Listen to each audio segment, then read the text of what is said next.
Guys, আজকের recipe হলো কাবলি চানা আর লুচি নিরামিষ।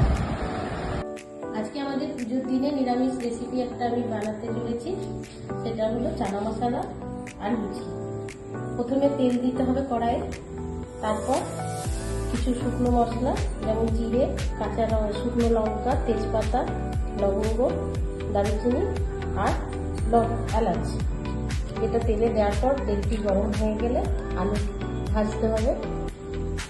আলুটি ভাজতে হবে, ভাজার পর আপনার চানা মশলা দিতে হবে। আলুটা প্রথমে কড়াইটি গরম করতে দিলাম, তারপর তেল দিলাম সর্ষের তেল।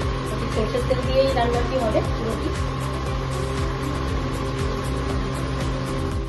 এরপর তেলটি গরম হওয়ার পর শুকনো লঙ্কা দিলাম, দুটো তেজপাতা, ওটা দিয়ে লবঙ্গ,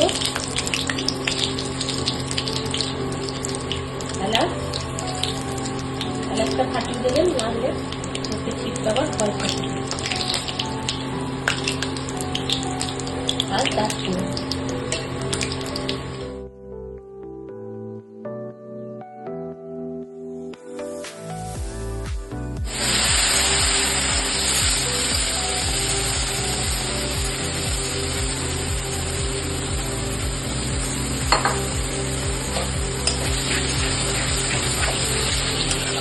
ভালো করে থেকে নাড়াবে যাতে নিচে লেগে না যায়, কারণ কি কাজু দেওয়ার পর অনেক সময় লেগে যাওয়ার ভয় থাকে। ভালো করে একটু কষাতে হবে।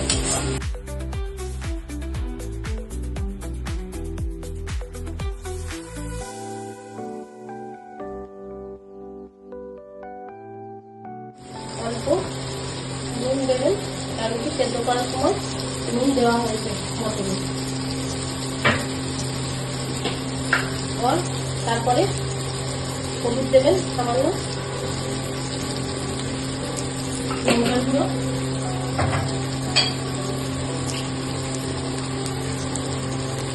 আমার এখানে কাশ্মীরি লঙ্কাটি শেষ হয়ে গেছে, আপনারা চাইলে দিতে পারেন। ধান দিয়ে পরিমাণে পরিমাণে ভেবে সামান্য একটু চিনি দেবেন।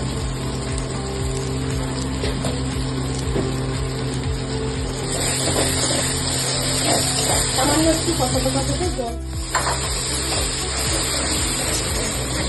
বেশিরভাগ ক্ষেত্রে রান্নাতে গরম জলটা প্রয়োগ করার চেষ্টা করবেন। দেখুন একটা কালার এসছে, এতে দেখুন তেল ছেড়েছে, রংটিও খুব সুন্দর হয়েছে। এরপর আলুটা অ্যাড করে দেবেন। আলুটা দিয়ে খানিকক্ষণ এটা কষাবেন। এরপর দেখুন আলুটা খানিকটা কষানো হয়ে গেছে। এরপর ছোলাটা দিয়ে কিছুক্ষণ আমার কষানো।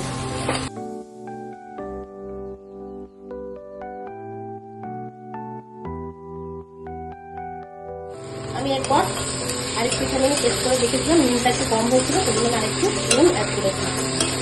আপনারা যেটা মতো স্বাদ অনুযায়ী দেখে করবেন। এরপর গরম জল অ্যাড করে দিলাম।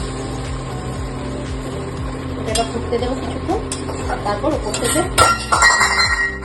ধনে পাতা, মেথি, যার যেটা অ্যাভেলেবল থাকবে ঘরে অ্যাড করে দেবেন।